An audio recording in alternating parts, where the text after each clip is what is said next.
exposing detection rules with what's next for defenders. This is Kennedy Toomey. She is a technical advocate for security in Datadog. She's deeply passionate about increasing accessibility to best security practices and simplifying application security process for developers. So please give a round of applause for Kennedy.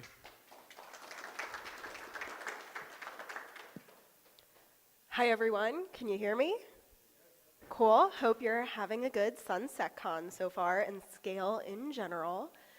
Now, I don't have any fun music like Andrew had before, so I'm sorry I didn't think that far ahead, but let's get started and let's talk about exposed detection rules, what's next for defenders. So I'm Kennedy Toomey. I'm an application security researcher and advocate at Datadog. Previously, I was a senior application security engineer at an app development company, and I had a brief stint as a software engineer. Now, that didn't last long, which I'm really grateful for because it led me into application security. So now we're here to talk today about open source security tools. And I can almost guarantee that everyone has used one before, but can I see a show of hands to see, has anyone used an open source security tool before? Yeah, right? So they're pretty prevalent, and some are very broad. They have a lot of options. You can do a lot of different things with them. You know, first thing that comes to mind is Zap, previously OWASP Zap. I think they dropped OWASP from the name. But it's a very broad web pen testing tool where there's so much that you can do and configure within it. But then there are some tools that solve very specific problems and that are very targeted and focused. I'm thinking tools like Hydra, which if you're not familiar with Hydra, it's an account takeover attack tool. But specifically, the goal is to see if your website is vulnerable to ATO attacks. But there is so much that can be done with just the ATO attacks and Hydra. And all of these tools have shaped the cybersecurity industry. We all use them. They are a part of our day-to-day. And these tools were created usually as passion projects by someone else in the industry who also loves security and wanted to make a change. And today, specifically, we are going to be focusing on security in the SDLC. And if you're not familiar with the SDLC, it is the software development lifecycle. So we want to think about how we are securing the developer's machines when we are writing code, also the actual code being written, the software that we're writing. We want to think about how we are doing this in a CI/CD pipeline, and then at the end, continuous testing. And this is a never-ending loop. This is not just a line, it's a loop because we're constantly developing, constantly maintaining part of our software. And so how do these tools work? And we're also today going to focus specifically on detection tools within the SDLC.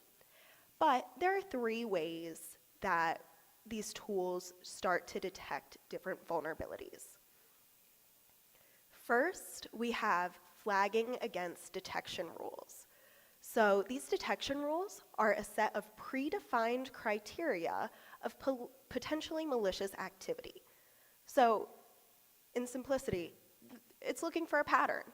We're trying to pattern match. And now let's take a step back from security and think about if we are creating a website and we are looking for the perfect shade of blue. We don't want it too light, we don't want it too dark, and we want more gray undertones. So we kind of have that criteria. And now as we're developing, we can go through a color chart and pick out different colors and different shades of blue that match exactly what we want and what we're looking for. And we don't have one shade in mind, we have a spectrum of shades. However, we're still able to match that, and that's exactly what detection rules do. And now our second way is comparing against a database, which this is a little more simple. It's a one-to-one comparison. We're looking at one thing, and we're comparing it to a list. And so we can go back to the website and now say we worked with a designer and they gave us a list of different hex codes of exact blue shades that we need to match. So as we're developing our site and we're starting to pick colors, we know exactly which ones we need to select, a one-to-one match. And then lastly, we have running an attack script. And while sometimes I want to say running a fake attack script, these attack scripts are real. They might not have malicious intent as we are running it, but they're still attack scripts because the whole point of these is to simulate or carry out an attack. Again, not with malicious intent. We need to prove that our website is not vulnerable to account takeover attacks. How do we do that besides actually running that attack? And so one last time, let's go back to our fake website that we're making, and let's think of the blue again. And now, if you're familiar with accessibility in web, we know that contrast is very important as we're developing to ensure that people with different visual impairments, whether it's a lack of, or whether someone is colorblind, or just if they have not great eyes. Again, look at me wearing glasses.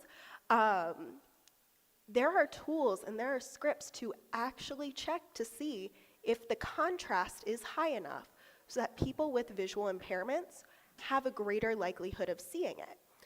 This is kind of like an attack script. And now we're not going to talk too much about these today, but even if they have a helping hand in security and with security teams, they can be used in the same way for threat actors. But they have malicious intent where security engineers and defenders don't have that intent. So I have two key questions that I want you to be thinking about throughout this presentation. First, how do attackers leverage open source security tools? Okay, I see everyone's wheels turning, hopefully. And then how can open source contributors stay ahead of adversaries?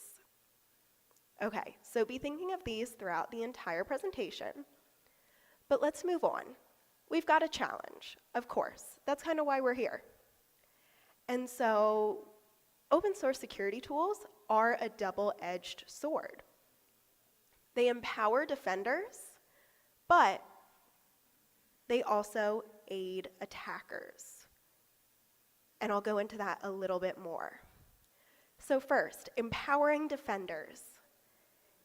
These tools are accessible security solutions, and that is one of the biggest things. This is from both an availability standpoint and from a price standpoint, because these tools, you can go on GitHub right now, and you can access these tools. You can pull them down right now and get them set up on your application. But also, they're free. And security tools, they're expensive.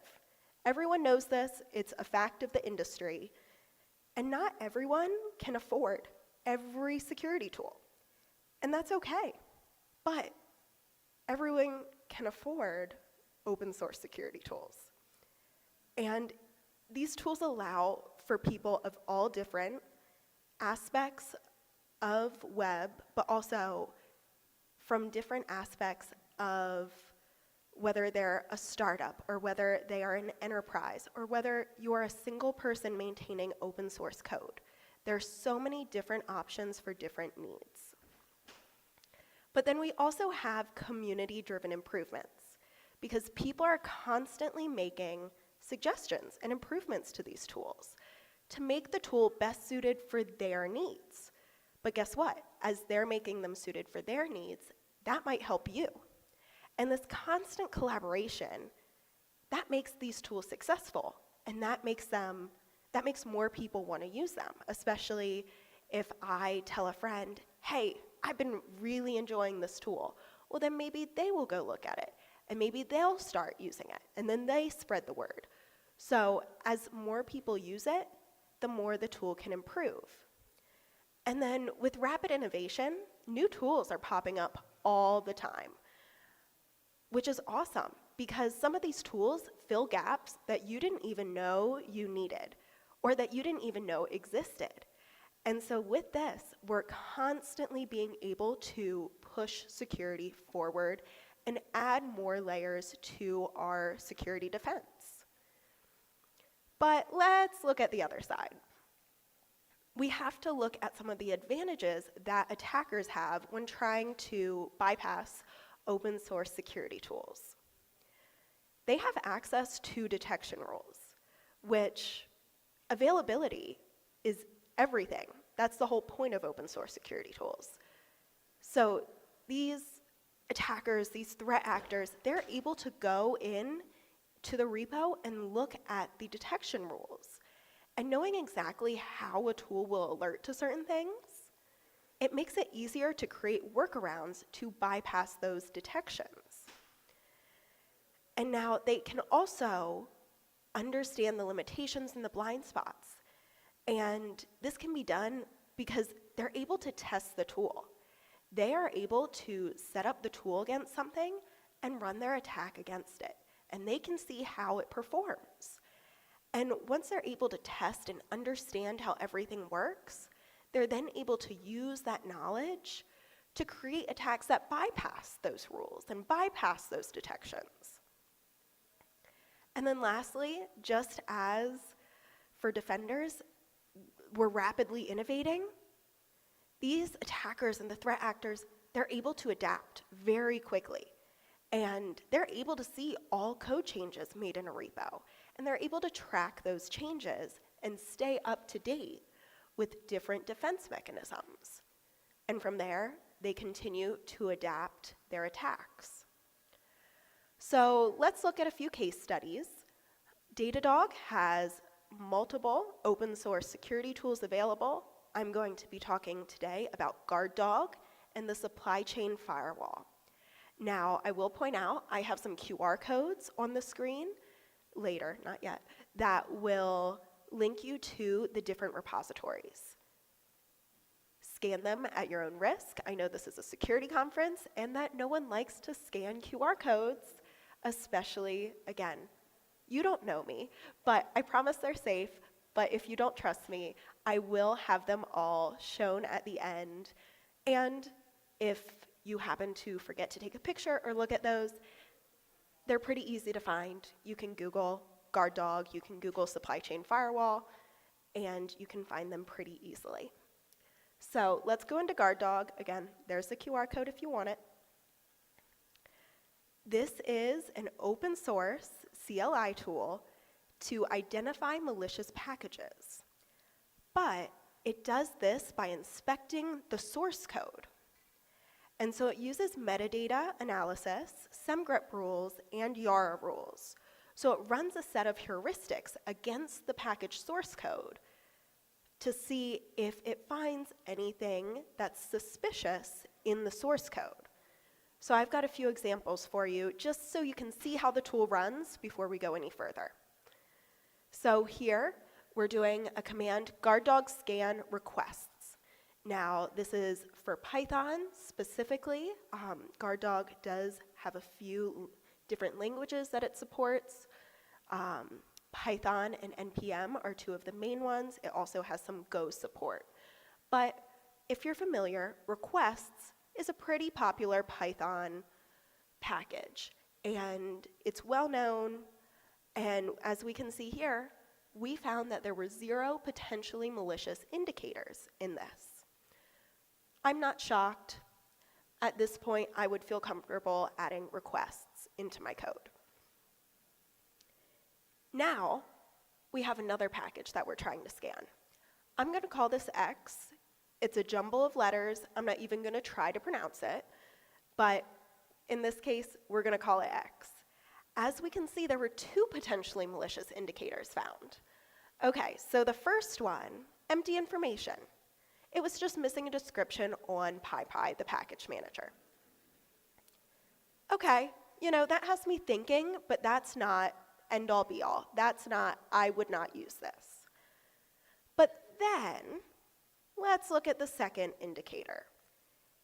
it is trying to execute a base 64 encoded string when at runtime. Now, to me, this looks suspicious. This kind of rings alarm bells in the back of my head. Whatever I'm using this package for, I'm going to try to find a replacement. I don't think I want to actually add this into my code. And then next, we're taking a look at beautiful sup4. Again, for any Python lovers out there, you might be familiar with beautiful soup4. We're just missing a little O in there. But that could be an honest mistake. That could be an honest typo that just you're working through it so fast. And that's why this is so cool, because we found two potentially malicious indicators. Specifically, typo squatting. It's saying, hey, beautiful sup4 kind of looks like beautiful soup4. Are you sure you want this? And in this case, no, I would want beautiful soup4.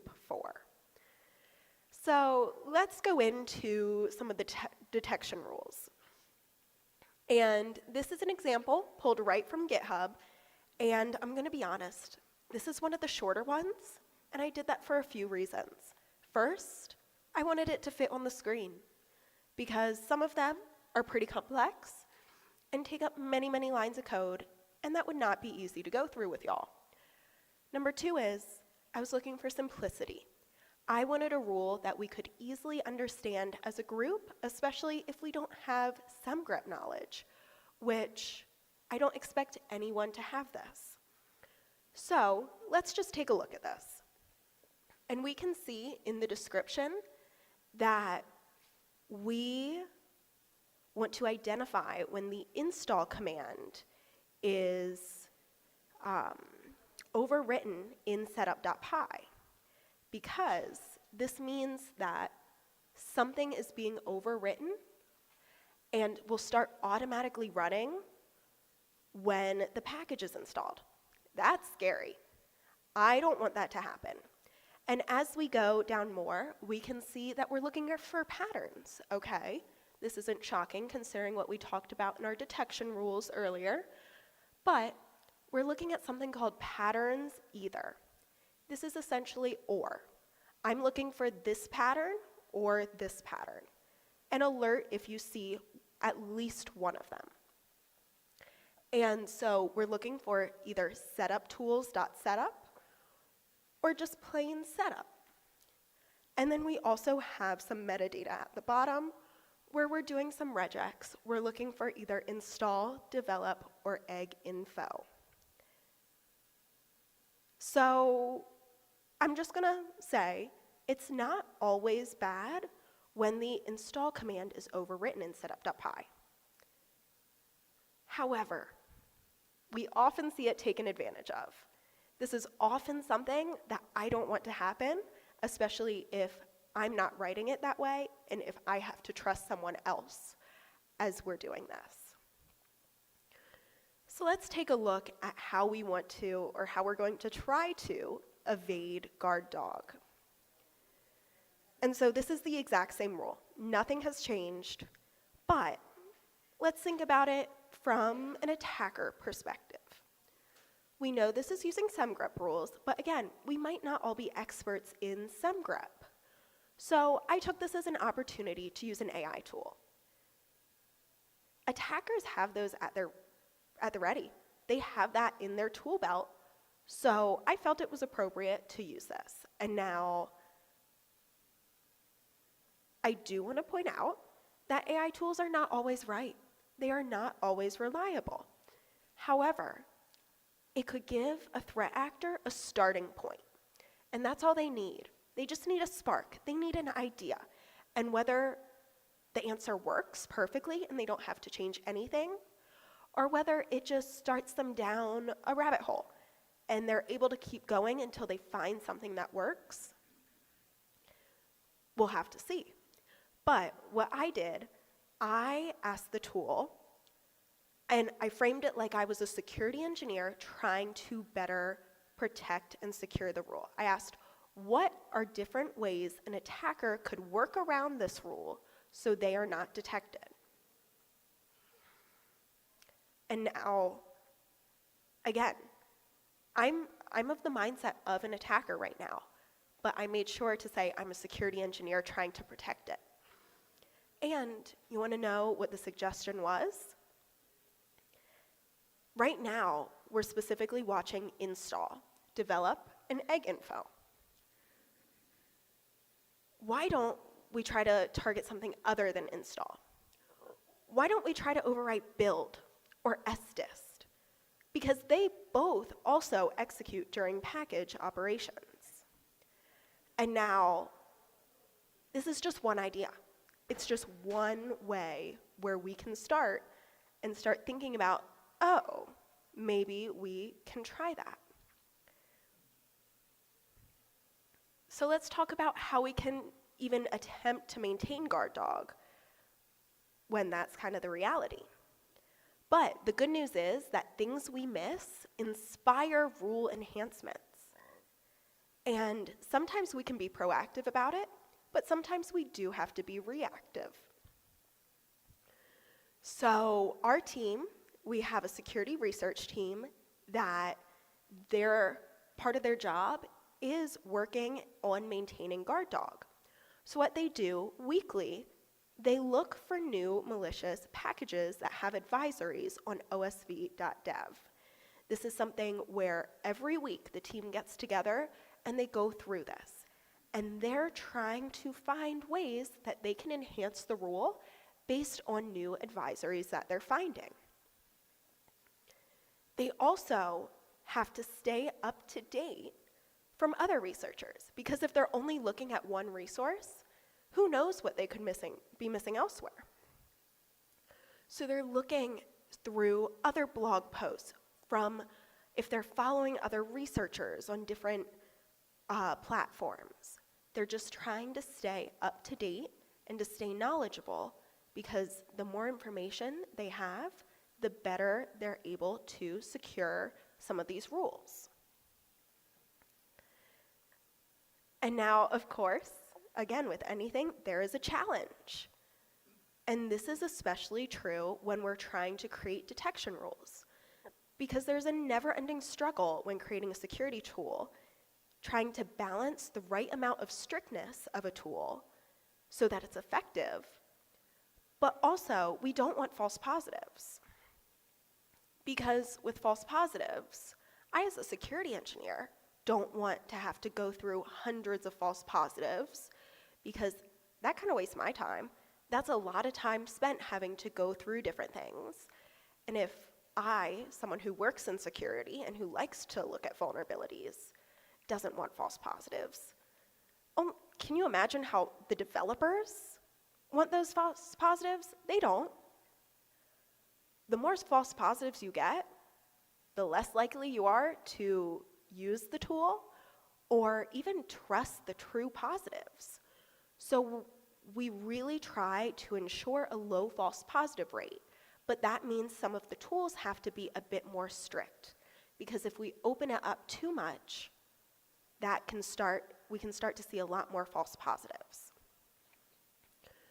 So let's talk about the supply chain firewall now. And this is a newer tool. It was released back in November.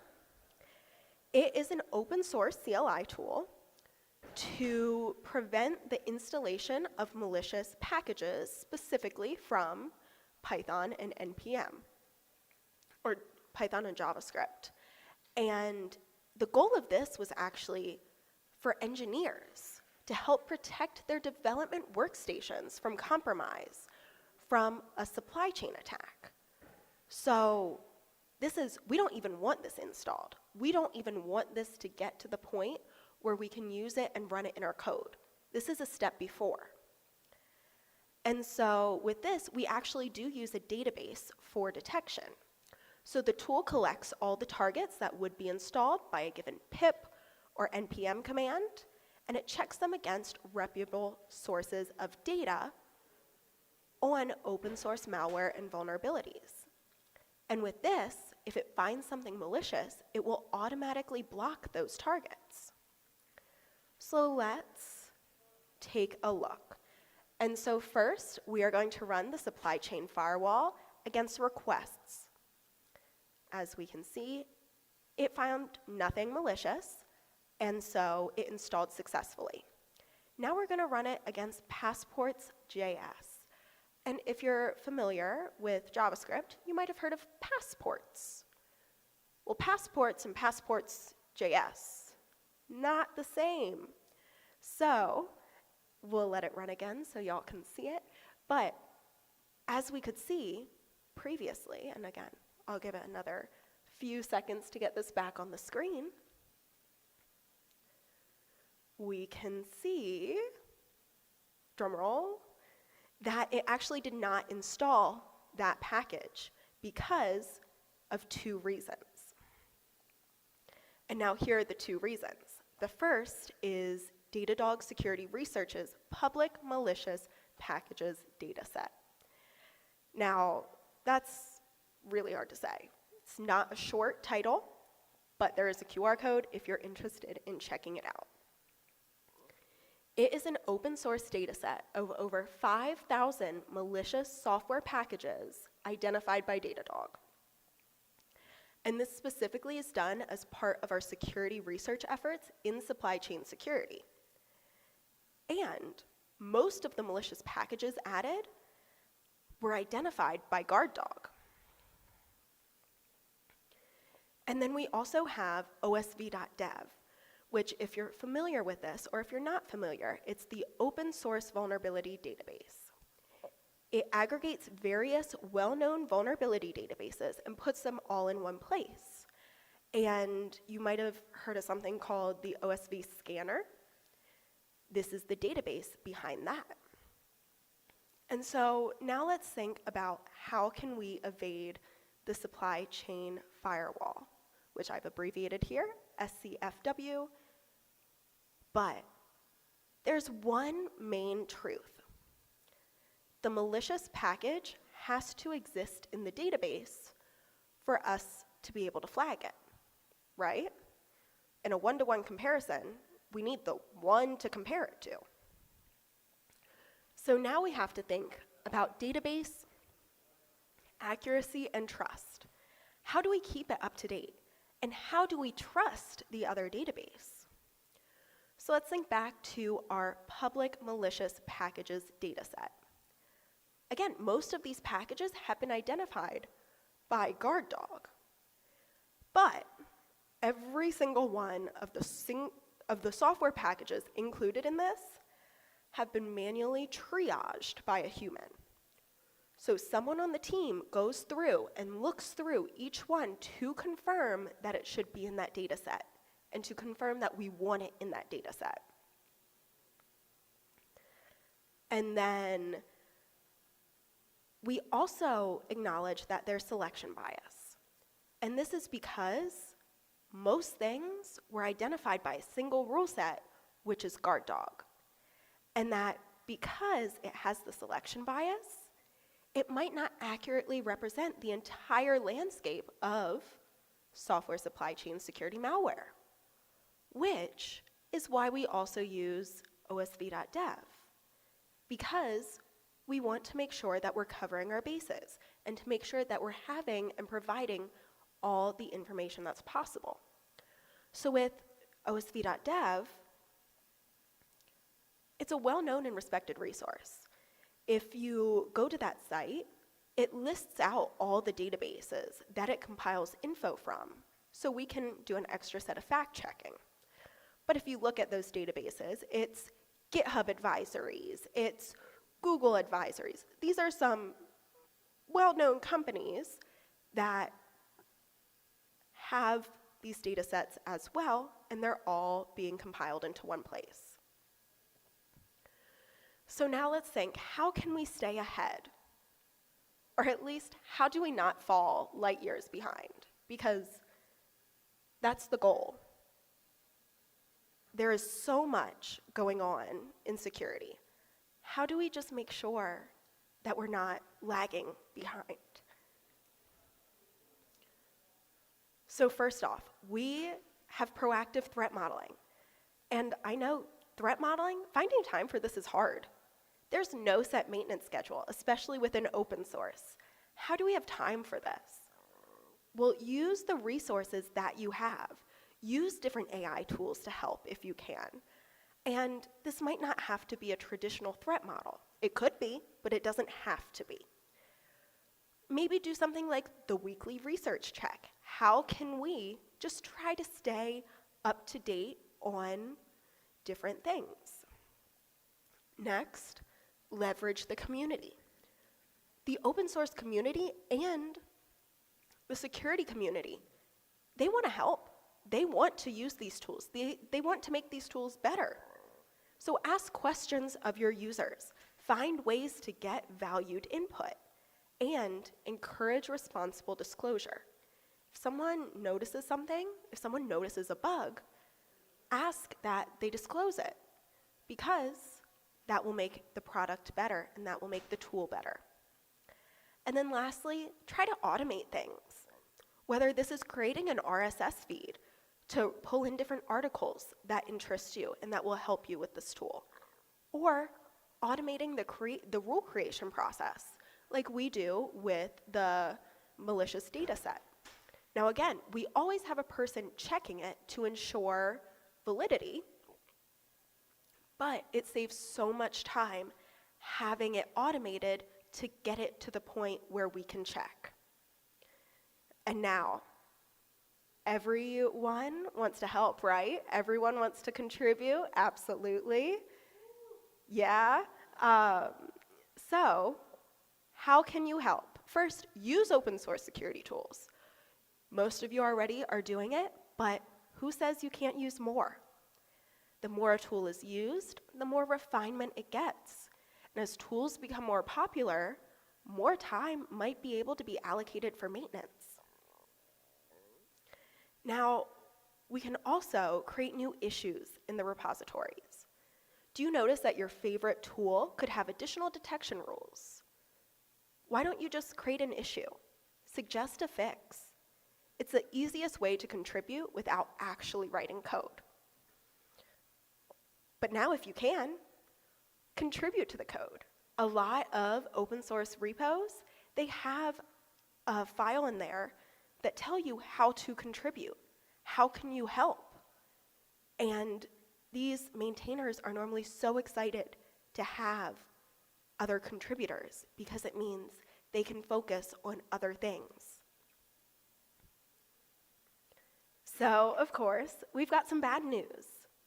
This issue is never going to be fully resolved, right? It's the name of the game.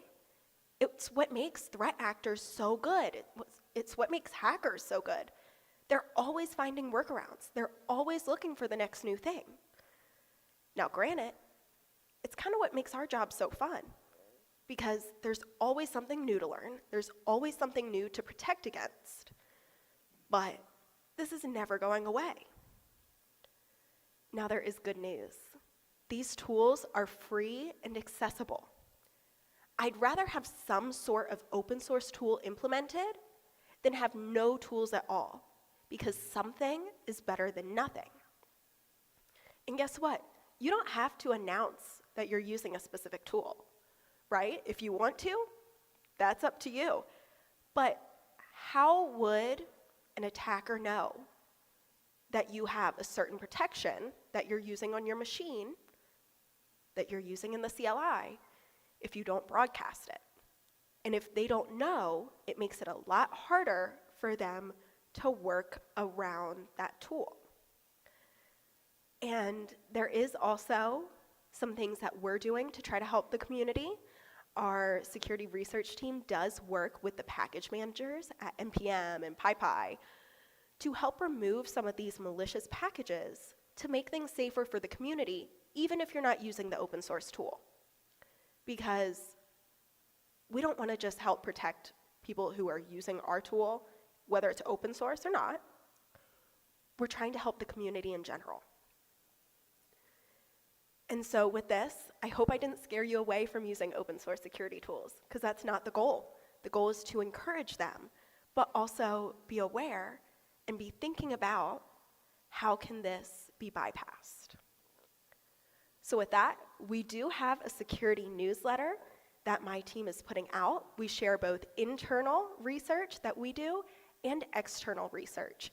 And we take turns as a team putting this together, so we have diversity of thought and diversity of experience, just collecting these articles and blog posts. So highly recommend if you're looking for a new newsletter to follow, you'll get this monthly. And here is, as promised, all of the repositories that I discussed earlier. If you'd rather take a picture, then use the QR codes. And with that, I want to open it up to questions. Yes? Yeah, so Datadog does have something called Security Labs, which is our security blog where we post different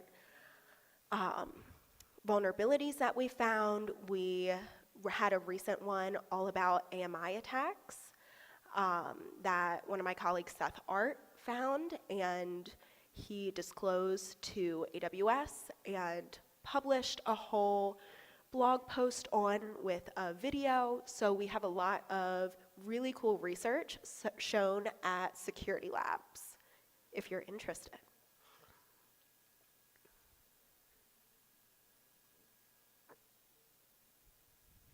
Yes?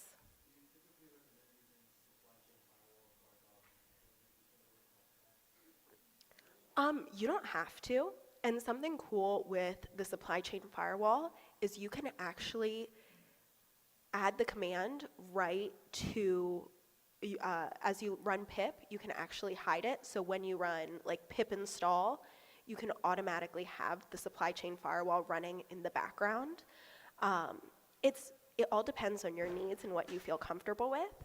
However, yes, you absolutely can use them hand in hand together, but they don't rely on each other. You can definitely use them separate. Mhm.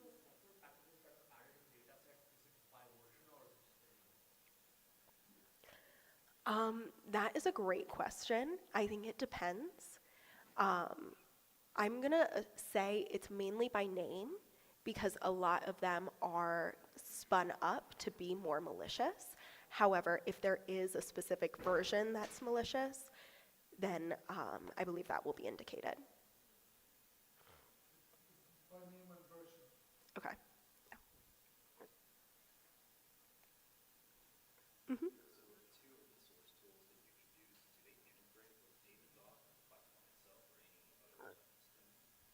Well, so they are both CLI tools. So you can add them to the pipeline, and of course, if you want to integrate more, but they're very separate. They are very much for developer use before it even gets to the platforms.